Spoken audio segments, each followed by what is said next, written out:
उज्जैन के महाकाल के गर्भगृह में आज भी एक ऐसा रहस्य छुपा है जिसे सुनकर इंसान की रूह कांप जाती है।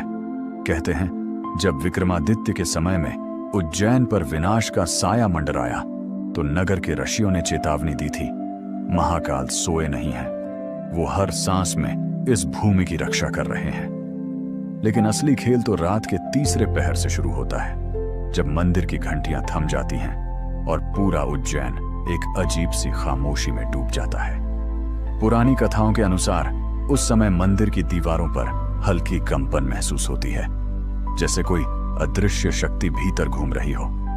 कई सदियों पहले मंदिर के एक पुजारी ने अपने आखिरी श्वास में कहा था कि उन्होंने महाकाल को जागृत रूप में देखा। 3 आंखों से आग सी चमक, गले में सर्पों का फन और उनके पीछे अंधेरे में घूमते गण जो समय के हर नियम को तोड़ते नजर आते थे।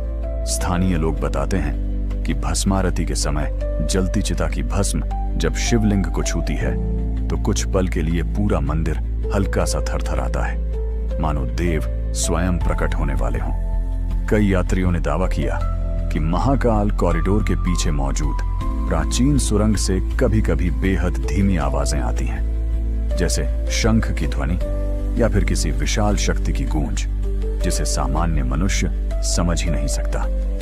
कहते हैं ये वही सुरंग है जो कभी प्रत्यक्ष रूप से काल लोक तक जाती थी, जहां समय रुक जाता है और हर आत्मा अपने कर्मों का सामना करती है। महाकाल मंदिर के ठीक नीचे 3 परतें हैं। पहली मानवों की दुनिया, दूसरी प्रेतलोक की ऊर्जा और तीसरी वह स्थान जहां स्वयं काल निवास करते हैं। हर साल शिवरात्रि से एक रात पहले पुजारी एक गुप्त अनुष्ठान करते हैं, जिसमें कहा जाता है कि ब्रह्मास्त्र जितनी शक्ति की रक्षा हेतु काल मुद्रा को जगाया जाता है ताकि उज्जैन पर कोई संकट न आए। और सबसे चौंकाने वाली बात, आज भी मंदिर की एक दीवार पर एक रहस्यमयी छाया रोजाना ठीक मध्य रात्रि को दिखाई देती है, जो धीरे धीरे शिवलिंग की ओर बढ़ती है और फिर गायब हो जाती है। पुजारियों के अनुसार ये स्वयं काल का संकेत है। शायद इसीलिए इस स्थान को महाकाल कहा जाता है, क्योंकि यहां समय खत्म नहीं होता, समय खुद अपने स्वामी की सेवा में खड़ा रहता है। यही उज्जैन महाकाल का रहस्य है, जहां कदम रखते ही लगता है कि देवता नहीं, समय का राजा स्वयं आपकी धड़कनों को सुन रहा है।